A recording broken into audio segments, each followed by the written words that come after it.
Hi hello எல்லோருக்கும் வணக்கம். இன்றைக்கி நாம் Tirumala Tirupati info by KHM சேனலில் இன்றைய எஸ்எஸ்டி டோக்கன் நிலவரமும் தரிசனத்திற்கு ஆகக்கூடிய நேரம் பற்றியும் டிடிடி கொடுத்திருக்கக்கூடிய சில முக்கியமான அப்டேட்ஸ்களும் பார்க்கலாம்.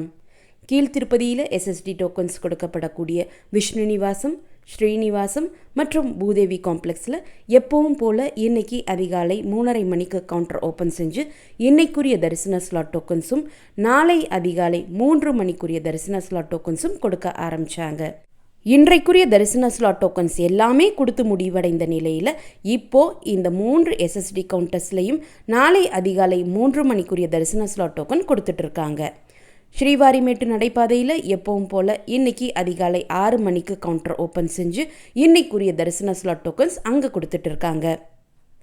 நேற்று திருமலைக்கு தரிசனத்திற்கு வந்த பக்தர்களினுடைய எண்ணிக்கை 65,901. நேற்று முடிக்காணிக்கை கொடுத்தவர்கள் 16,991. உண்டியல் காணிக்கை 3.77 கோடி. நேற்று டோக்கன் இல்லா நேரடி சர்வ தரிசனம் மூலம் தரிசனத்திற்கு சென்ற பக்தர்கள் எந்த கம்பார்ட்மெண்ட்ஸ்லையும் வெயிட் பண்ணாமல் அவர்களுக்கு தரிசன நேரமானது 6 மணி நேரம் ஆனதா டிடிடி குறிப்பிட்டிருக்காங்க. இன்று 300 ரூபாய் தரிசன டிக்கெட் வைத்திருக்கக்கூடியவர்களுக்கு 2.5 மணி நேரத்திலிருந்து 3.5 மணி நேரம் தரிசனத்திற்கு ஆகலாம்.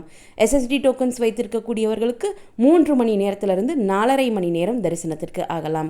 Early morning SSD slot token வைத்திருக்கக்கூடியவர்களுக்கு 1 மணி நேரத்திலிருந்து 2 மணி நேரம் தரிசனத்திற்கு ஆகலாம். இன்ஃபேன் தரிசனத்திற்காகவும் டோனார் தரிசனத்திற்காகவும் சுபதமின்றி வழியாக தரிசனத்திற்கு செல்லக்கூடிய பக்தர்களுக்கு 1 மணி நேரத்திலிருந்து 1.5 மணி நேரம் தரிசனத்திற்கு ஆகலாம்.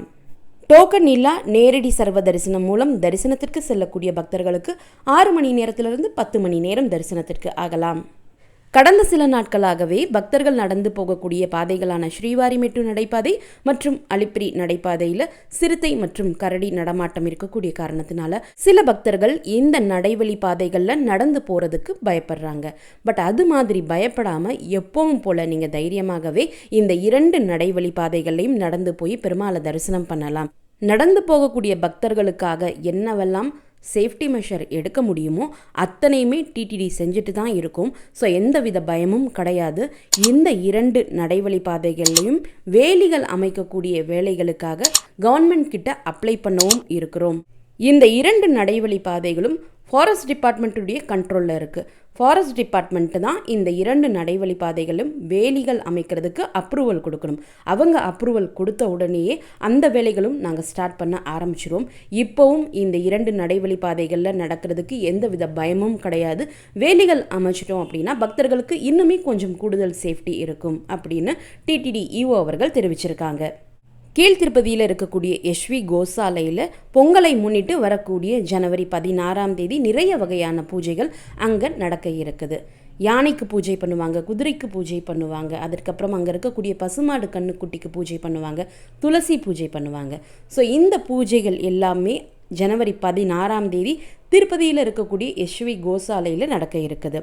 கஜ பூஜை, அஸ்வ பூஜை, ரிஷப பூஜை, துளசி பூஜை, இந்த பூஜைகள் எல்லாம் முடிந்த பிறகு அங்கே இருக்கக்கூடிய வேணுகோபால சுவாமிக்கு ஆரத்தி காமிக்கப்படும்.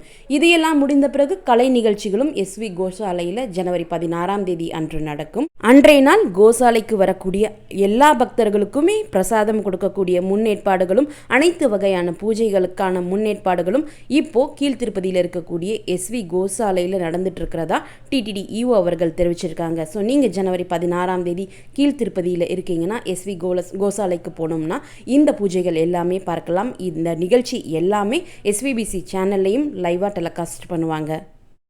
பிப்ரவரி 3ஆம் தேதி தொடங்கி பிப்ரவரி 7ஆம் தேதி வரைக்கும் கீழ்த்திருப்பதிக்கான ஆன்லைன் அகாமடேஷன் கோட்டா அடிஷ்னலாக நேற்று டிடிடி ரிலீஸ் பண்ணியிருக்காங்க. ஸோ பிப்ரவரி 3ஆம் தேதி தொடங்கி பிப்ரவரி 7ஆம் தேதி வரைக்கும் உங்களுக்கு கீழ்த்திருப்பதியில் அகாமடேஷன் தேவைப்பட்டால் நீங்கள் இப்போ புக் பண்ணிக்கலாம். இன்னுமே நிறைய ரூம்ஸ் இந்த தேதிகளுக்கு அவைலபிளாக இருக்குது. இந்த தகவல்கள் எல்லாமே உங்களுக்கு ரொம்ப பயனுள்ளதாக இருந்திருக்கும்னு நம்புகிறேன். இந்த வீடியோவை நீங்கள் பார்க்குறது மட்டும் இல்லாமல் உங்களுடைய ஃப்ரெண்ட்ஸ் அண்ட் ஃபேமிலி மெம்பர்ஸ் கூட நீங்கள் ஷேர் பண்ணும்போது அவங்களுக்குமே இது ரொம்ப யூஸ்ஃபுல்லாக இருக்கும். நீங்களும் இதுவரை எங்களுடைய சேனலை சப்ஸ்கிரைப் பண்ணதில்லைன்னா மறக்காமல் இப்போது சப்ஸ்கிரைப் பண்ணிக்கோங்க. மீண்டும் ஒரு நல்ல காணொளியில் உங்களை சந்திக்கும் வரை நன்றி, வணக்கம்.